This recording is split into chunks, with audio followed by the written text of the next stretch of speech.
Ok, salut à tous, Poppin Smiley. Donc quand est-ce que j'ai commencé à danser? C'est en 1983. D'accord, j'ai débuté donc à Sarcelles, au Flanade, pour ceux qui connaissent. Donc peace, respect pour le 9-5 aussi. Donc alors ma première source mes premiers steps, j'ai commencé par la vague. C'est un pote qui m'avait montré la vague, donc on a travaillé ça d'abord. Et il y a eu le backslide, ce que les gens confondent avec le moonwalk, parce que le moonwalk en fait c'est une erreur. Le moonwalk c'est marcher vers l'avant, je marche sur la lune. Le backslide c'est ce que faisait Michael Jackson, mais voilà, tout le monde appelait ça le moonwalk, mais c'est le backslide.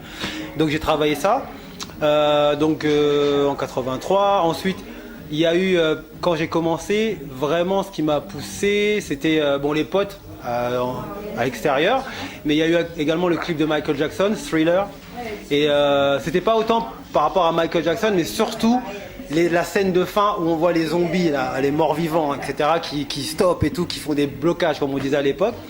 Donc quelques années plus tard, on s'est rendu compte que c'était Poppin Taco, Poppin Pete, il y avait également Skitter Rabbit, Sugar Pop. Donc ça, on l'a su, je l'ai su vraiment plus tard.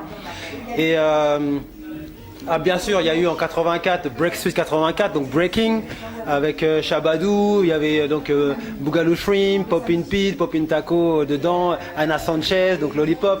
Et c'était vraiment l'explosion. Et là, je me suis dit, purée, je veux danser comme ça. Je veux vraiment danser comme ça. Donc, je me suis entraîné, j'ai pas lâché. Donc, qu'est-ce que je peux rajouter? On va dire que c'est une période, on va dire, où on dansait. Moi, je dansais beaucoup sur les sons électro-rap, genre Africa Bambaataa, etc. Donc, c'était très speed. En fait, la danse était très speed. On était vachement basé sur les effets visuels, donc l'électro, le stroboscope, etc. Et plus tard, vraiment plus tard, dans les fins des années 90, début 2000, je me suis mis à davantage danser sur le funk style. Okay, donc ça veut dire que les sons là étaient très épurés et on va dire le beat très lent. Et ce qui fait qu'à ce moment-là, j'étais perdu. J'étais vraiment à l'ouest, j'étais off beat. Il a fallu que je recommence tout, que je me prenne la tête à être vraiment sur le son, sur la musique et faire vraiment du popping, vraiment popping. Parce qu'à la base, moi, j'étais toujours en bombe, en pression. Je partais direct dans les effets visuels. Et j'ai compris qu'il a fallu modérer et travailler vraiment le popping, à danser, être funky. Parce qu'on parle de funk style, que ce soit dans le popping ou le locking, on parle de funk style, donc il faut être funky. Il faut vraiment être funky, donc c'est ce que j'ai beaucoup travaillé. Voilà. Concernant aujourd'hui les battles, je pense que ça a apporté beaucoup, mais je pense déjà dans les années 80, on va dire qu'il n'y avait pas de battle comme ça organisé de cette manière, avec une belle salle, des juges, le public autour. Moi, j'avais l'habitude des défis, c'est-à-dire que je vais à l'école, on me défie sur le chemin de l'école. Voilà, je me rappelle, j'étais en 6e, je ne sais plus, 5e. Et on me défie dans la rue comme ça. Donc j'ai dit et je pouvais pas parce que sinon j'allais être en retard. Donc j'ai dit ok, on se reverra. Et on a fini par se recroiser avec le gars et voilà, il n'a pas répondu quand je lui ai rentré dedans. Voilà, il n'a pas répondu. Mais en fait, ce qui se passe, c'est que déjà l'évolution on va dire du Smurf qu'on appelait à l'époque, mais du popping, on va dire, on a été, on va dire on a une bonne place, nous, en France, parce que déjà, à l'époque, ce qui se passe, c'est qu'on n'avait pas le droit, c'est-à-dire que c'était interdit et c'était la honte de reprendre les steps d'autrui. D'accord? Il fallait absolument pas, il fallait rester vraiment dans son truc, avoir sa propre créativité. Il fallait vraiment être créatif. Tu peux t'inspirer, mais il n'y a pas de copie. Voilà. Et c'est plus tard que lorsque... Electric Boogaloo sont venus en France et ont commencé à donner des cours, des stages. Moi j'ai pris un stage en 98, donc il y avait Skitter Rabbit, paix à son âme. Il y avait Poppin Taco, il y avait Sugar Pop qui était là, Mr. Wiggles. Et donc c'est là la première fois que j'ai appris vraiment le Fresno, etc.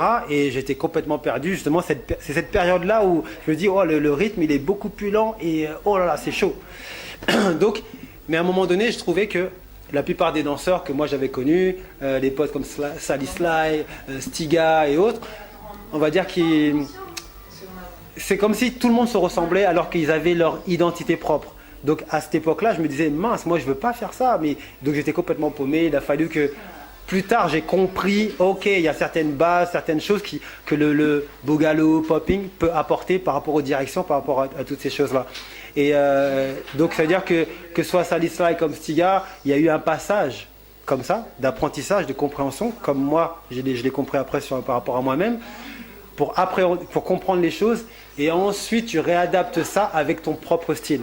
Et c'est ce que j'ai vu dans la Révolution, et j'ai dit ah ok, j'ai pigé. Donc voilà à peu près le parcours.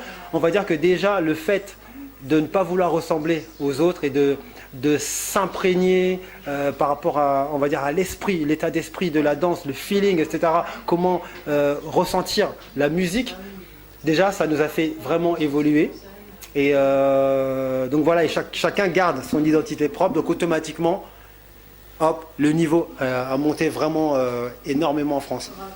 Donc après le battle en lui-même, bon, bien sûr que ça apporte toujours, de toute façon. Ça fait du bien parce que tout ce que tu as bossé pendant un an, pendant je sais pas combien de temps, vas-y, tu te mets en danger et tu vas face à un public autour et face à des jurys.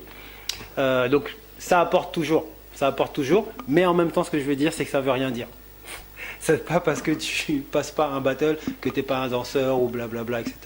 Et ce qui va être important, ce que je peux dire, ce que je répète moi à mes élèves, c'est qu'il ne faut absolument pas penser au public, penser au jury, penser à la personne en face. Il faut penser d'abord à soi. Tu dois toujours être meilleur que toi-même. C'est ça qui est important, c'est avoir l'esprit samouraï, le ninja, l'esprit samouraï. C'est-à-dire que tu dois être meilleur que toi-même constamment. Le reste, tu t'en fiches. Et quand tu penses comme ça, je pense que tu es davantage libre. Quand tu as plus de liberté, c'est comme si tu te retrouves, je sais pas, dans ta cuisine, dans ta chambre, en train de danser, en train de faire tes délires. C'est ça qui est important. Donc voilà en gros. Donc, moi je prends plus de plaisir. On va dire, je prends du plaisir franchement quand par exemple on m'appelle pour aller juger un battle, comme dernièrement le Funkin' Style ou différents battles que j'ai pu juger. Parce que je vois comment les jeunes, la jeune génération se met à fond et voilà, ils sont à fond dans le délire. Et moi, je prends beaucoup de plaisir là. Je prends beaucoup de plaisir dans mes cours quand je transmets aux jeunes, que tu aies 5 ans ou les adultes, voilà, ou ados. J'aime beaucoup transmettre, donc je prends beaucoup de plaisir à ce moment-là parce que je ne considère jamais, on va dire, les élèves, quel que soit l'âge, je les mets, on va dire, je les rehausse à mon niveau. Je ne fais pas parce que tu as 5 ans, je vais faire des petites chorégraphies vite fait, tu tapes dans les mains un petit tour et puis tu t'en vas. Non, non. Je t'apprends ce que j'ai appris moi, certaines bases que je connais, donc les vraies choses, et pas les trucs à moitié, trucs mythos, etc. Donc voilà, ça c'est clair. Donc je donne justement les cours, moi, là, bon, juste debout school. Donc merci à Bruce qui me fait confiance, ça fait 3 ans depuis que l'école a ouvert. Les cours open comme les cours de la formation professionnelle. Donc paix, respect à tous les élèves. Je donne des cours également donc à Villeneuve-la-Garenne. Donc voilà, c'est l'académie de Kadi Fofana, donc respect pour ça. Donc ce sont des enfants et ils sont vraiment très prometteurs. Donc je suis très content pour ça. Et donc voilà, après les projets à venir, il y a certains stages que je vais faire bientôt, mais c'est à l'étranger. Donc ça, on en reparlera. Et donc voilà, sinon il y a des cours que je donne de temps en temps aussi à Cachan, le dimanche. J'ai appelé cet atelier Popper in Training parce que on est des poppers et on doit continuer à s'entraîner, on ne s'arrête jamais. Donc moi le premier. Et voilà, il faut continuer comme ça. Vous pouvez trouver certaines de mes vidéos donc sur YouTube, Original Poppin' Smiley, you know what I mean? C'est ça que je veux dire avec mon frère Bruce qu'on se connaît depuis très très longtemps. Donc maximum respect.